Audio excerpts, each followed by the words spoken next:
Ka Center for Historical Research Sinod College, ringkat kejinga trelang bat ka History Club jong ka Sinod College, kala penlong ya kejinga thir kerpang halor kejing rakhe ya ka Women Courage and Legacy ka Phan Nonglan.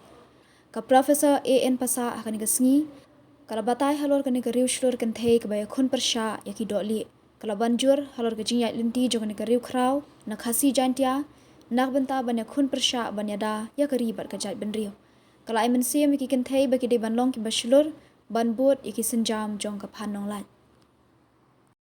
And courageous woman, the acknowledged woman freedom fighter of Meghalaya, ka Phan Nonglan, and the need for women more than ever now to have the courage to speak up for what is right, what is thereby leaving worthwhile legacies for the future generations.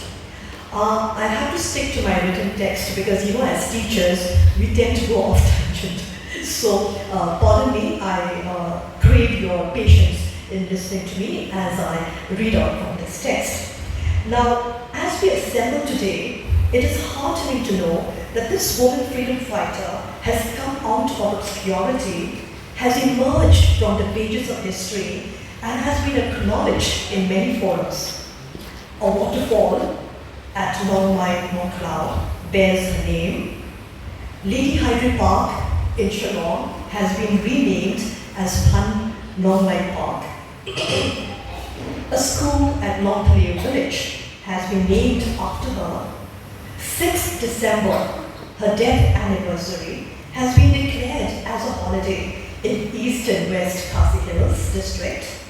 And the Government of India, through the Ministry of Culture, in April 2022, accorded her the status of the unsung hero of the freedom struggle. I'm also happy that Sinod College acknowledges her contribution along with Utira Singh in the saga of Khasi resistance against colonial rule. Indeed, at this juncture, I would congratulate the Center for Historical Studies, Sinod College, for taking up very pertinent themes for talks in your very loved respective college. And for your information, I taught here, and it still is, and I still tell everyone that this is the best college, right? Not just in infrastructure, but also in your very wise, erudite teachers, the solidarity that you have among your students and teachers and the staff. Keep it up. God bless you all.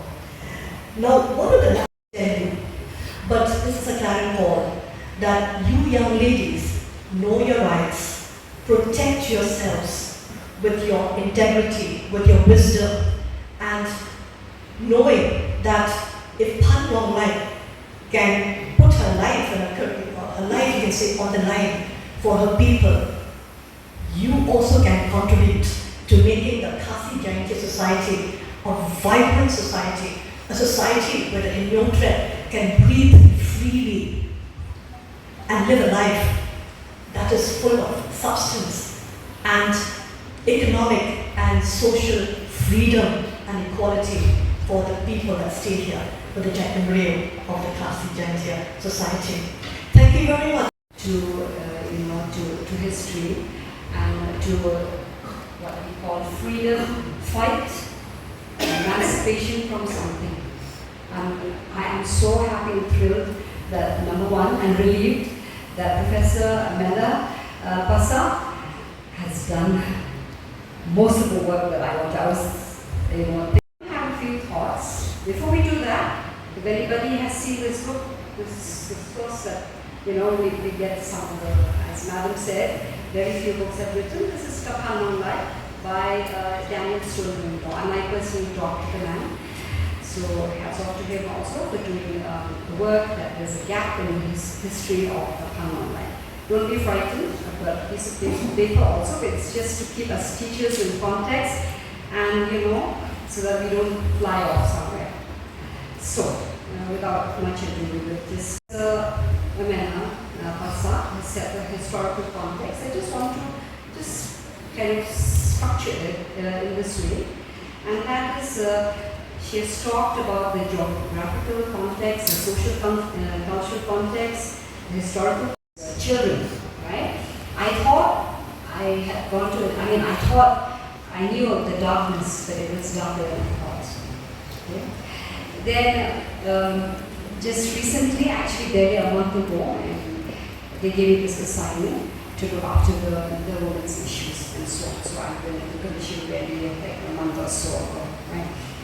But we have been in this with the professor and also we are in various organizations and so on. So we have dealt and we've seen and felt we have observed people's issues, women's issues, children's issues for a long, long time.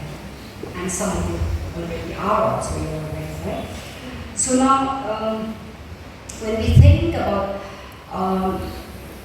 freedoms, and when we think about enslavement, when we think about what are people captives of? When I look at children, I see that, and you've heard, this is something that every day I struggle with. The fact that there might be thousands, there are statistics that I can have it here right now.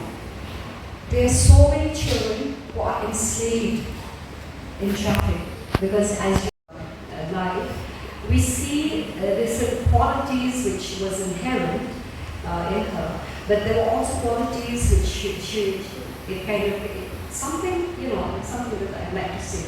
There are factors that influence us from outside, external factors, but it is our inner responses which are more important.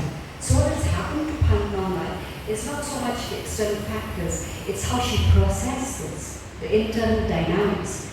And every human, I believe, man, woman, and child, has these seeds of response, adjusting to the environment, and how much force they have depends on who we are, the unraveling of our own lives. And so we see that there are these innate inabilities and also the skills that she had been nurtured from the surroundings. Take for instance, the strategy that she developed when she went and took those, from the 32 soldiers apparently, these weapons of war and threw them down the hole, so to say, the water hole. I thought about that, and she used what she had. She knew, for example, she had knowledge of her native knowledge. She knew that, that is rice beer, I think, something like that, right? These very important kind of thing. Not that I've ever tasted, not that I want to. But then the things that, what she had knowledge that these were very important, right? So she used what she had, her skills. She used that to strategize a way to kind of demoralize these 32 soldiers, right? But she also planned. She knew that she couldn't do it alone, so it was probably a conference between the men and her, right? And because of the skills that she had, she used that skills, and she used her rights, I think, as a woman also, right? So she pretended to be there. All women can be very big, I think we can bet on that, right? But then, so men, I think we have to be educated sometimes on how a woman operates, right? So that we don't fall prey to that. We get back to that.